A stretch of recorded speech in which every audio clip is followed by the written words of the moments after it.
Okay, recording मैंने शुरू कर दी ओबीएस में, तो उसमें हो जाएगी रिकॉर्डिंग, डोंट वरी। तो चलो भाई आज का लेक्चर शुरू करते हैं। Aniket is here. ओके, तो मैं कल फ्रिक्शन के बारे में बात कर रहा था और मैंने फ्रिक्शन के बारे में आपको यह बताया था कि फ्रिक्शन जो है ना बहुत ही इंपॉर्टेंट चैप्टर है। In some books you will find that this chapter is combined with Newton's laws of motion, because we are going to use the concepts of Newton's laws of motion.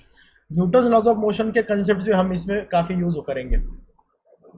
अभी मैं पहले आपको कल मैंने आपको friction का concept क्या बताया था। मैंने ये बताया था कि frictional force between two surfaces frictional force between two surfaces is directly proportional to normal reaction। तो ये आपकी नॉर्मल रिएक्शन है भैया, ये आपका डाउनवर्ड फोर्स है mg। तो नॉर्मल रिएक्शन जो है उसको वो प्रोपोर्शनल होता है, और वो जो प्रोपोर्शनलिटी कांस्टेंट आता है वो होता है म्यू। वो क्या होता है बच्चों? वो म्यू होता है। ठीक है, ये हम ऑलरेडी बात कर चुके हैं, we have already talked about this. आज हम स्टैटिक फ्रिक्शन के बारे में बात करेंगे। कौन सा फ्रिक्शन? Static friction. अब सब लोग ध्यान दो। अब जैसे कि नाम आपको सजेस्ट करता है स्टैटिक, स्टैटिक का मतलब क्या है? एक जगह पे, नो मोशन। तो अब इमेजिन करो कि ये एक ब्लॉक है, ये सरफेस है और सरफेस थोड़ा सा रफ है। अब आप इस पे फोर्स लगाते हो, अगर ये बहुत हेवी है तो आपने कभी नोटिस किया होगा, बहुत हेवी चीज को जब आप पुश करते हो या पुल करते हो तो वो इमीडिएटली पुश नहीं होती। क्यों? क्योंकि नीचे फ्रिक्शन है, इसकी वजह से। अब नीचे स्मूथ सरफेस होगा तो वो इमीडिएटली पुश हो जाएगा, लेकिन नीचे अगर स्मूथ सरफेस नहीं है तो भाई तो उसको पुश करने में दिक्कत आएगी, है कि नहीं? ओके, तो यहां पे फ्रिक्शन है, आप पुश कर रहे हो तो यहां पे फ्रिक्शन डेवलप होगा। वो फ्रिक्शन क्या करेगा? इसको आगे पुश नहीं करने देगा। अब मुझे बताओ कि अगर इसकी वेलोसिटी, इसका एक्सेलरेशन सब जीरो है तो इसका मतलब फोर्सेस बैलेंस होने चाहिए। फोर्सेस बैलेंस होने चाहिए मतलब आपने जो फोर्स लगाया है F और ये जो फ्रिक्शन आ रहा है यहां पे, ये दोनों इक्वल होने चाहिए ना।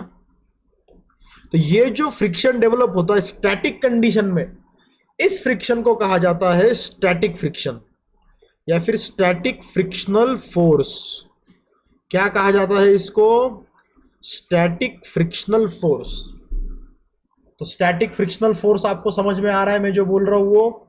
स्टैटिक फ्रिक्शनल फोर्स क्या होता है बच्चों?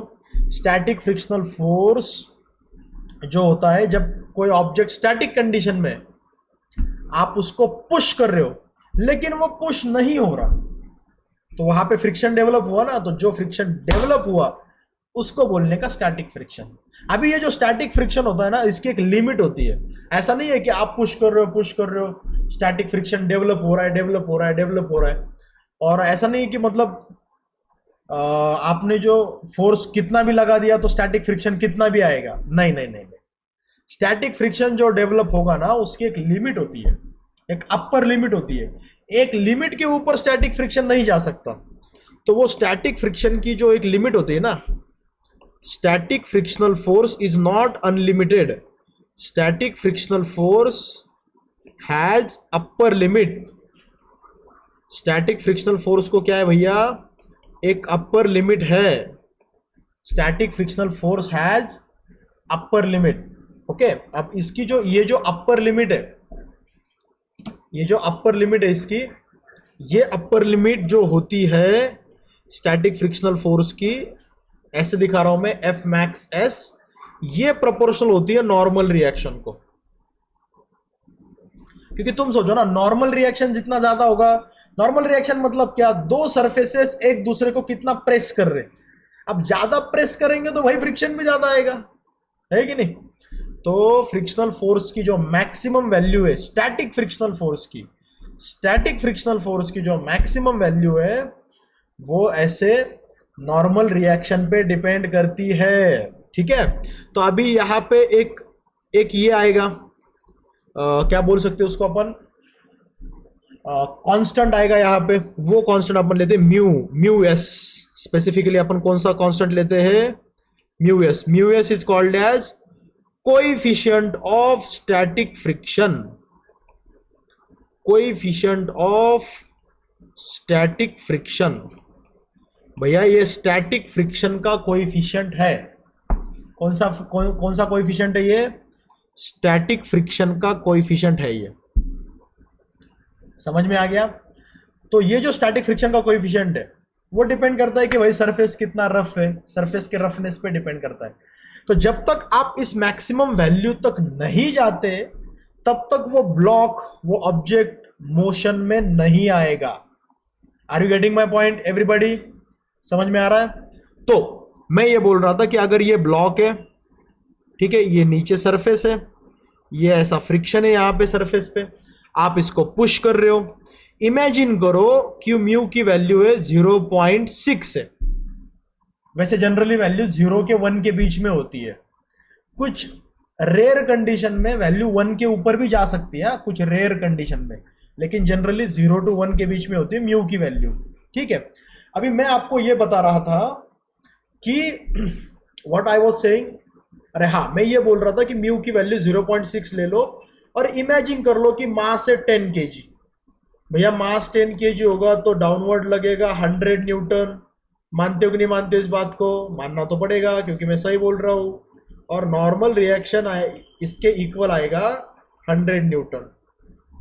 ठीक है, तो अभी तुम एक काम करो, स्टैटिक फ्रिक्शन की मैक्सिमम वैल्यू फाइंड कर लो। स्टैटिक फ्रिक्शन की मैक्सिमम वैल्यू कितनी होती है? Mu s n. तो म्यू एस की वैल्यू 0.6 है, एन है 100, तो ये हो जाएगा भैया 60 न्यूटन। 0.6 इंटू 100 कितना होता है? 60 न्यूटन। मतलब क्या हुआ? इसका मतलब ये हुआ कि अगर मैंने 10 न्यूटन का फोर्स लगाया, देखो अगर मैंने फोर्स लगाया 10 न्यूटन का, तो यहां पे फ्रिक्शन डेवलप हो जाएगा, और जो फ्रिक्शन डेवलप होगा वो भी 10 न्यूटन ही होगा। जितना मैं लगाऊंगा उतना ही फ्रिक्शन आएगा। अगर मैंने कर दिया 20 न्यूटन तो फ्रिक्शन भी आएगा 20 न्यूटन। मैंने लगा दिया 30 न्यूटन, फ्रिक्शन भी आएगा 30 न्यूटन। मैंने लगा दिया 40 न्यूटन, अगर मैंने लगा दिया 40 न्यूटन तो भैया फ्रिक्शन भी आएगा 40 न्यूटन। ऐसा कब तक चलेगा? ऐसा कब तक चलेगा? जब तक तुम लिमिट तक नहीं पहुंचते। जब तक तुम लिमिट तक नहीं, तुम लिमिट तक पहुंच गए, 60 न्यूटन का लिमिट है, तुम लिमिट तक पहुंच गए तो ये भी लिमिट तक पहुंच गया।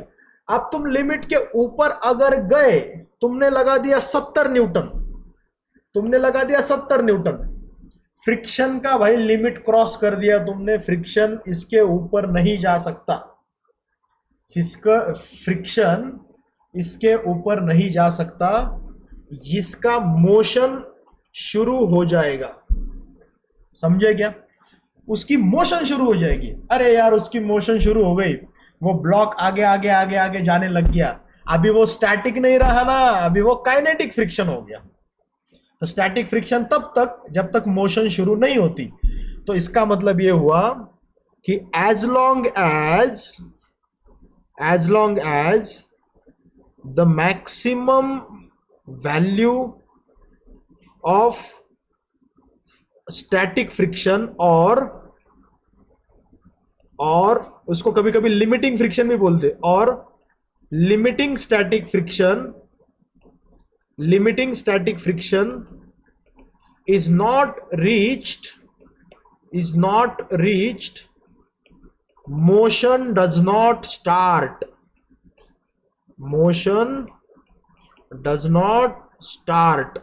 भैया मोशन शुरू नहीं होती जब तक स्टैटिक फ्रिक्शन के अपर वैल्यू से आप ऊपर नहीं जाते। जब आप स्टैटिक फ्रिक्शन के वैल्यू के ऊपर गए फिर आपका मोशन शुरू हो जाएगा। ये मुद्दा आपको समझ में आ गया बच्चों? ये पॉइंट समझ में आ गया? जब तक आप स्टैटिक फ्रिक्शन के मैक्सिमम वैल्यू के आगे नहीं निकलते तब तक मोशन शुरू नहीं होगा।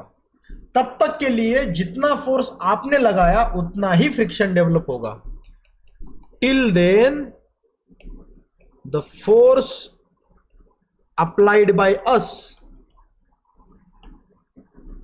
will be equal to static frictional force, static frictional force. तब तक जितना फोर्स अपन ने लगाया है उतना ही फोर्स आएगा। मतलब क्या?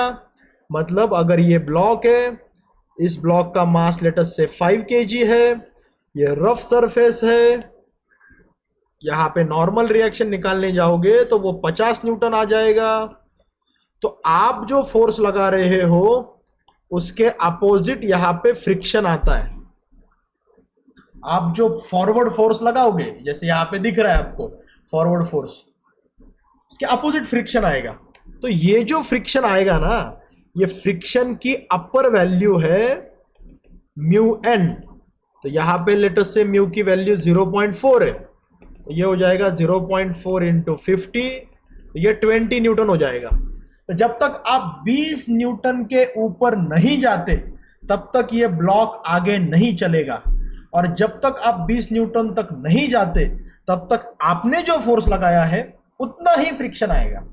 मतलब क्या? मतलब आपने लगा दिया 5 न्यूटन, तो भैया फ्रिक्शन भी आएगा 5 ही न्यूटन। ऐसे मत सोचो कि फ्रिक्शन आएगा 20 न्यूटन, ये फ्रिक्शन की अपर वैल्यू है। फ्रिक्शन डायरेक्टली अपर वैल्यू पे नहीं पहुंचता। जैसे जैसे आप फोर्स लगाओगे वैसे वैसे फ्रिक्शन डेवलप होता है। आपने लगा दिया 6 न्यूटन, अभी आप 6 न्यूटन से धक्का दे रहे हो इसको, तो यार फ्रिक्शन भी 6 न्यूटन आ जाएगा फिर। तो जैसे जैसे आप फोर्स बढ़ाओगे, आप 10 न्यूटन लगाओगे तो फ्रिक्शन भी 10 न्यूटन आएगा। जैसे आप किसी चीज को धक्का देते हो ना, तो जैसे जैसे धक्का देते हो फ्रिक्शन वैसे वैसे बढ़ता जाता है। आप दे रहे हो 15 न्यूटन से धक्का, फ्रिक्शन भी आएगा 15 न्यूटन। आप दे रहे हो 20 न्यूटन से धक्का, फ्रिक्शन भी आएगा 20 न्यूटन। लेकिन आपने 20 का 21 भी कर दिया तो आपने अपर वैल्यू को ब्रीच कर दिया। आप अपर वैल्यू से ऊपर चले गए, अपर वैल्यू तो 20 न्यूटन है, तो आप 20 न्यूटन के ऊपर चले गए तो आपने उसको धक्का दे दिया, मतलब आपने फ्रिक्शन के ऊपर चले गए। यस, रोहन ने एकदम राइट स्टेटमेंट दिया। देखो रोहन ने स्टेटमेंट क्या दिया? Friction is always self adjusting force. Static frictional force होता है ना, वो सेल्फ एडजस्टिंग होता है। जैसे स्ट्रिंग का टेंशन था सेल्फ एडजस्टिंग, जैसे नॉर्मल रिएक्शन थी सेल्फ एडजस्टिंग, वैसे ही फ्रिक्शन भी है सेल्फ एडजस्टिंग। जितना आप लगाओगे उस हिसाब से आएगा। लेकिन आपने लिमिट के ऊपर कर दिया तो भाई लिमिट के ऊपर नहीं जाएगा। ठीक है, तो ये अपर लिमिट होता है। ओके, ये मुद्दा समझ में आ गया। अगर आप फ्रिक्शन का ग्राफ निकालते हो, लेट अस से ये फ्रिक्शनल फोर्स है, ये कौन सा फोर्स है? मेरे साथ साथ आप भी ग्राफ ड्रॉ करो भाई, आपको भी लिखना बहुत जरूरी है। ओके, आपको भी लिखना बहुत जरूरी है। चेतन बेटा आपका वीडियो ऑफ कर दो। चलो ध्यान दो इधर सब लोग। हाँ, फ्रिक्शन ये फोर्स है यहां पे, और यहां पे लेटस से आपने जो फोर्स लगाया, यहां पे मैं लिखता हूं फोर्स अप्लाइड। आपने कितना फोर्स लगाया, आपने कितना फोर्स अप्लाई किया, तो आपने ये अप्लाई किया और ये फ्रिक्शन कितना आया, तो आपने लगाया 5 न्यूटन, फ्रिक्शन भी आया 5 न्यूटन। आपने लगाया 10 न्यूटन, फ्रिक्शन भी आया 10। आपने लगा दिया 20, फ्रिक्शन भी आया 20। तब तक के लिए ऐसी स्ट्रेट लाइन आएगी, ये और ये सेम है, ये और ये सेम है, ये और ये सेम है। लेकिन फिर उसके बाद फ्रिक्शन हो जाएगा कांस्टेंट। आप फिर कितना भी फोर्स बढ़ाओ भाई, 21, 22, 25, कितना भी, फ्रिक्शन बढ़ेगा नहीं। ठीक है, लेकिन अभी एक मुद्दे की बात पे आ रहा हूं मैं। हाँ, अभी बहुत इंपॉर्टेंट पॉइंट पे आ रहा हूं। अभी देखो, अभी अपन ने देखा कि लिमिटिंग फ्रिक्शन जो होता है, लिमिटिंग फ्रिक्शन मतलब स्टैटिक फ्रिक्शन जो होता है, लिमिटिंग फ्रिक्शन स्टैटिक का, स्टैटिक लिमिटिंग फ्रिक्शन जो होता है, वो लिमिटिंग फ्रिक्शन की मैक्सिमम वैल्यू जो होती है वो होती है म्यू एस एन। और काइनेटिक फ्रिक्शन जो होता है, काइनेटिक फ्रिक्शन में कोई लिमिटिंग वैल्यू वगैरह ऐसा कुछ नहीं है। काइनेटिक फ्रिक्शन डायरेक्टली कितना आता है? डायरेक्टली होता है mu k into n. Kinetic friction directly कितना होता है? Mu k into N. तो ये स्टैटिक है, ये काइनेटिक है, तो इसमें म्यू एस है, इसमें म्यू के। जनरली म्यू एस की वैल्यू म्यू के से थोड़ी सी ज्यादा होती है, मतलब सेम भी हो सकती है। जैसे फॉर एग्जांपल इसकी वैल्यू 0.6 है, इसकी 0.5 है, ऐसा हो सकता है, लेकिन ऐसा भी हो सकता है कि इसकी 0.6 है और इसकी भी 0.6 है, इक्वल भी हो सकता है। स्टैटिक फ्रिक्शन की वैल्यू, स्टैटिक फ्रिक्शन की वैल्यू नहीं है, स्टैटिक फ्रिक्शन कोएफिशिएंट है वो, कोएफिशिएंट की वैल्यू यूजुअली ज्यादा होती है। अब आप मुझे बताओ, सोचो कि स्टैटिक फ्रिक्शन का कोएफिशिएंट ज्यादा क्यों होगा। ये जो कोएफिशिएंट है स्टैटिक फ्रिक्शन का, ठीक है, स्टैटिक फ्रिक्शन का कोएफिशिएंट थोड़ा सा ज्यादा या फिर इक्वल, क्या रीजन हो सकता है? क्या आप में से कोई बता सकता है? चलो गेस तो करो एटलीस्ट, कभी कभी गेस भी करेक्ट आ सकता है, तो चलो गेस करके तो बताओ।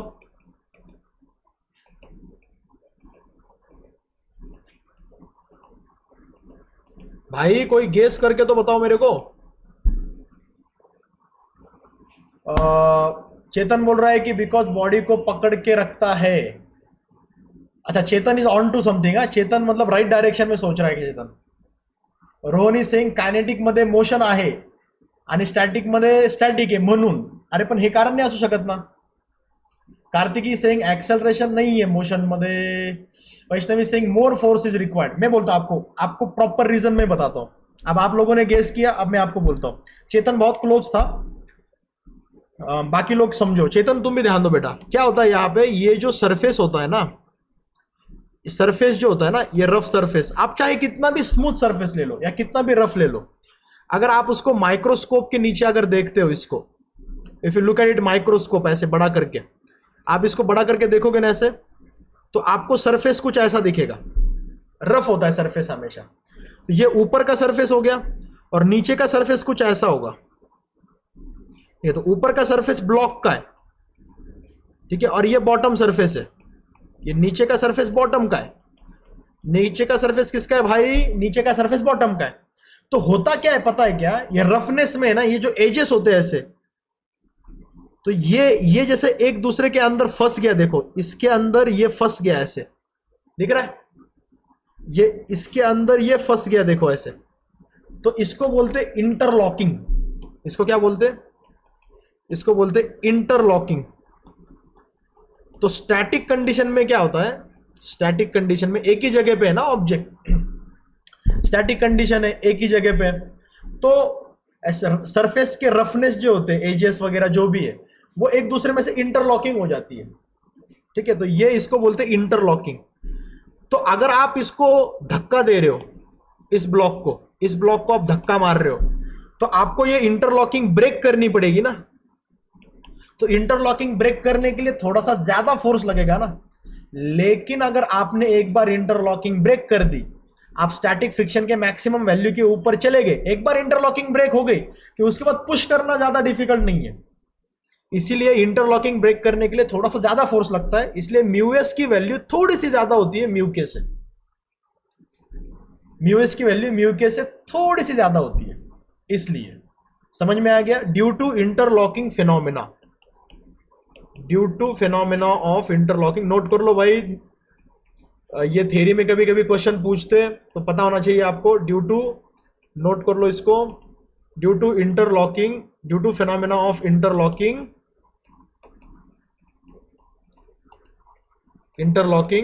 Static friction coefficient, static friction coefficient is usually more than kinetic friction coefficient। समझे कि नहीं समझे?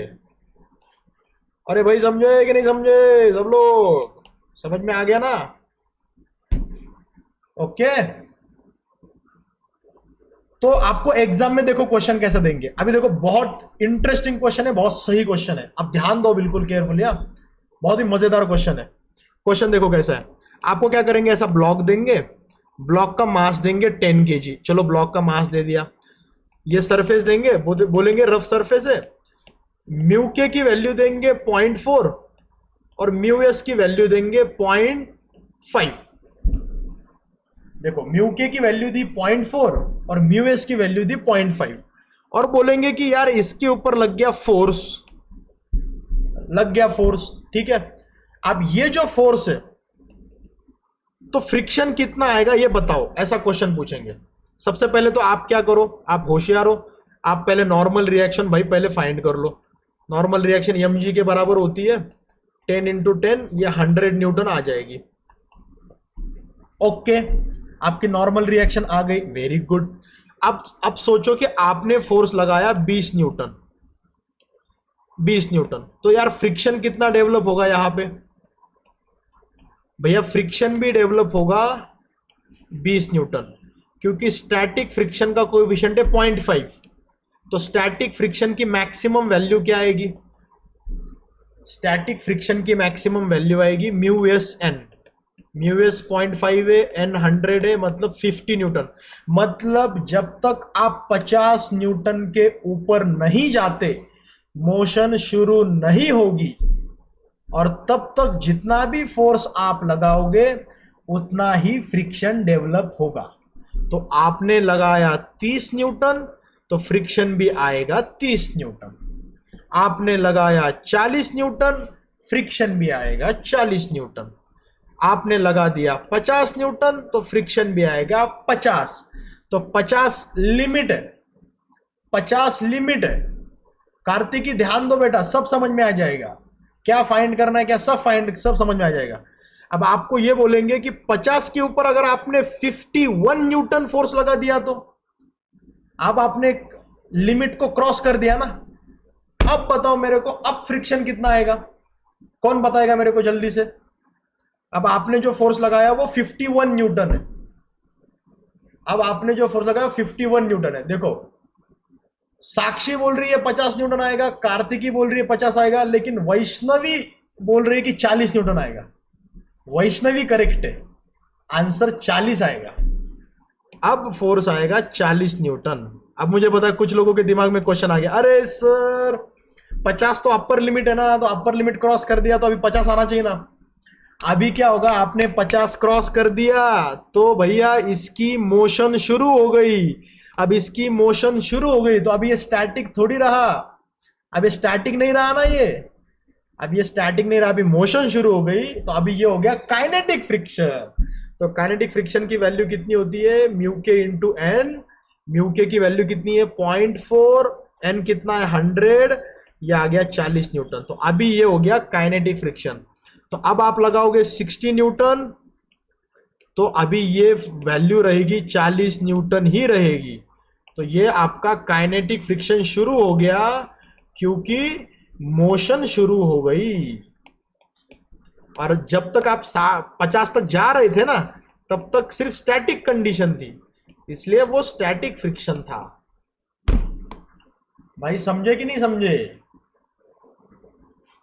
कंसेप्ट समझ में आ गया? तो अगर आपने इसका ग्राफ ड्रॉ किया तो इसका ग्राफ कैसा आएगा बच्चों? देखो मैं ग्राफ ड्रॉ करके बताता हूं आपको। 10, 20, 30, 40, 50, 60, 70। देखो 10, 20, 30, 40, 50, 60, 70 न्यूटन। ये कौन सा है? आपने लगाया हुआ फोर्स। 10, 20, 30, 40, 50, 60, 70। 10, 20, 30, 40, 50, 60, 70। ये फ्रिक्शन का फोर्स है। ये कौन सा फोर्स है? फ्रिक्शन का। अब आप देखो, जब आपने लगाया था 10 तो ये भी आया था 10, जब आपने लगाया था 20 तो ये भी आया था 20, जब आपने लगाया था 30 तो ये भी आया था 30, जब आपने लगाया था 40 तो ये भी आया था 40, जब आपने लगाया था 50 तो ये भी आया था 50।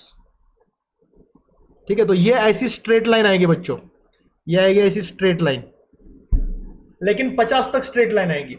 जैसे ही आपने 50 के ऊपर फोर्स आप लेके गए, आप 60 कर दिया, 70 कर दिया आपने ऐसे आगे, तो वैसे ही मोशन शुरू हो गई। मोशन शुरू होने से आपका फ्रिक्शन हो गया 40 न्यूटन। देखो 40, तो 40 के हिसाब से आपका ग्राफ अभी ये होना चाहिए, ऐसे होके फिर ऐसे जाना चाहिए, थोड़ा सा डिप होगा ऐसे और फिर ऐसा आएगा।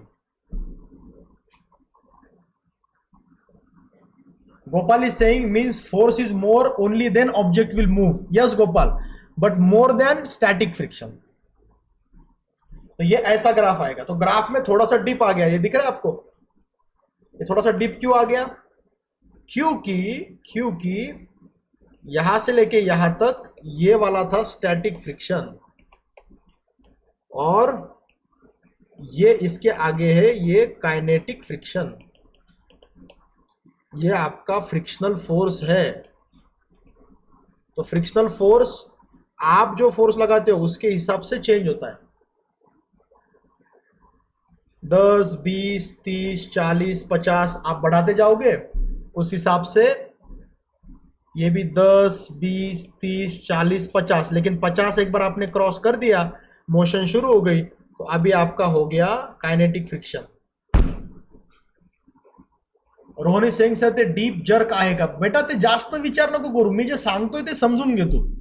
Do not think too much, do not get your self diverted. Think, सोचो, आप सोचना बहुत अच्छी बात होती है, लेकिन अभी जो मैं बता रहा हूं उसको समझो. ये पॉइंट समझा कि आपको बताओ.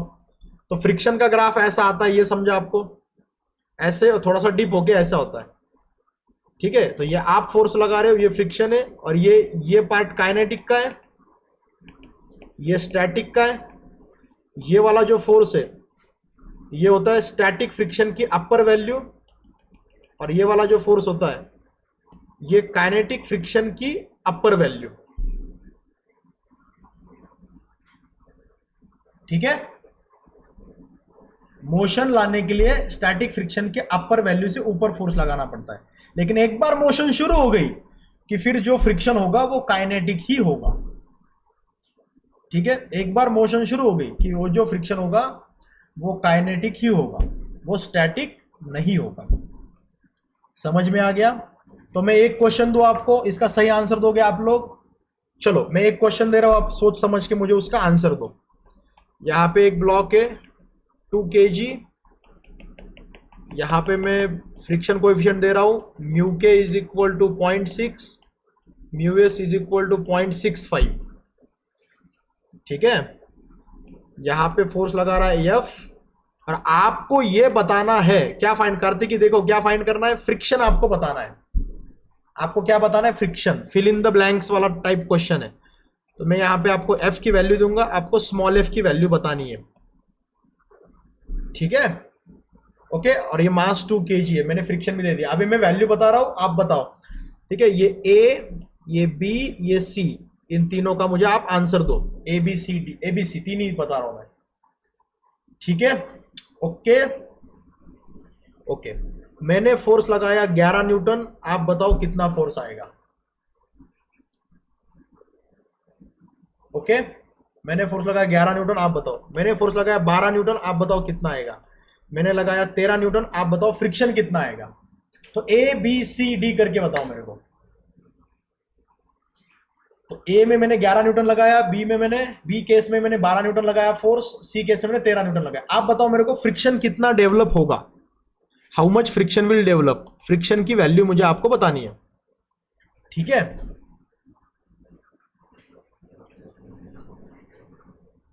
चेतन ने आंसर दिया है, ए का आंसर आएगा 11, बी का आंसर आएगा 12, सी का आंसर आएगा 13. एक डी भी ऐड कर देता हूं मैं इसमें, एक और क्वेश्चन थोड़ा सा एक्स्ट्रा. चलो एक डी भी ऐड कर दिया, 14. चलो 4 हो गया अभी. चलो डी का भी बताओ मेरे को. यहां पे म्यू के की वैल्यू नहीं लिखी मैंने, म्यू के की वैल्यू बोल देता हूं मैं. लिखी है वैसे, ऊपर लिखी थी 0.6. चलो ए बी सी डी. देखो गोपाल ने आंसर दिया ए का 11, बी का 12, सी का 13 और डी का 14. ठीक है. अरे वैष्णवी 60 न्यूटन कहां से आ गया बेटा वैष्णवी?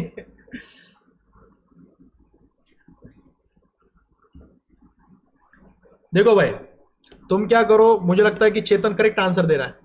तुम स्टैटिक फ्रिक्शन की पहले मैक्सिमम वैल्यू फाइंड कर लो. वो क्या होती है? Mu s n. तो म्यू एस कितना दिया है बच्चों? 0.65. और नॉर्मल रिएक्शन कितनी आएगी यहाँ पे? 20 न्यूटन. तो इंटू 20, तो ये आएगा 13. इसका मतलब जब तक आप 13 न्यूटन को क्रॉस नहीं करते तब तक मोशन शुरू नहीं होगी, और जब तक मोशन शुरू नहीं होगी तब तक आपने जो लगाया फोर्स और स्टैटिक फ्रिक्शन फोर्स दोनों इक्वल रहेंगे. तो आपने लगा दिया 11, तो ये भी आएगा 11 न्यूटन. आपने लगा दिया 12 न्यूटन, तो ये भी आएगा 12 न्यूटन। आपने लगा दिया 13 न्यूटन, ये भी आएगा 13 न्यूटन। लेकिन अब ये लिमिट तक पहुंच गए आप। अब आप जैसे ही लिमिट के ऊपर गए 14 न्यूटन, तो स्टैटिक फ्रिक्शन बढ़ेगा नहीं। लेकिन भाई मोशन तो शुरू हो जाएगी ना इसकी। और यार इसकी मोशन अगर शुरू हो गई, मुझे बताओ, इसकी मोशन अगर शुरू हो गई तो काइनेटिक फ्रिक्शन हो जाएगा ना वो। तो ये वाला जो फोर्स आएगा ये काइनेटिक फ्रिक्शन आना चाहिए ना। और काइनेटिक फ्रिक्शन की वैल्यू कितनी होती है, म्यू के एन। म्यू के की वैल्यू 0.6, एन की वैल्यू 20, तो ये आएगा 12। तो ये 12 आना चाहिए। तो डी का आंसर 12 आना चाहिए। डी का आंसर 12 आना चाहिए।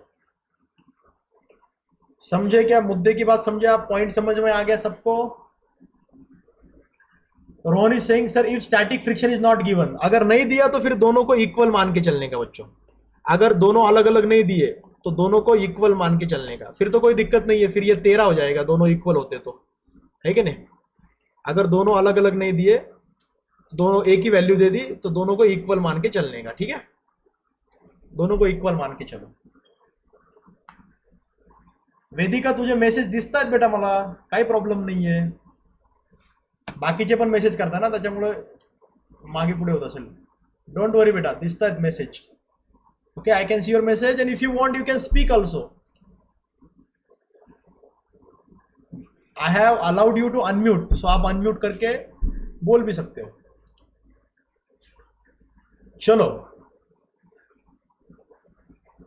चलो भाई, आज यहीं पे रुकते, क्योंकि आप लोगों ने मुझे रिक्वेस्ट की थी कि सर 1 बजे शार्प खत्म करो। तो अभी 12:59 हो रहे, तो अभी मैं लेक्चर रोक रहा हूँ, ठीक है? आपका नेक्स्ट लेक्चर होगा कल, फिर से मिलेंगे दोपहर को 12 बजे, फ्रिक्शन कंटिन्यू करेंगे, ठीक है? और दोपहर का 3 बजे का लेक्चर भी मिस मत करो, वो लेक्चर भी आपको करना है। ओके, चलो, गुड डे एव्हरीबॉडी। चेतन, डाउट्स आहेत का बेटा? डाउट्स डिस्कस करायचे आहेत आपल्याला?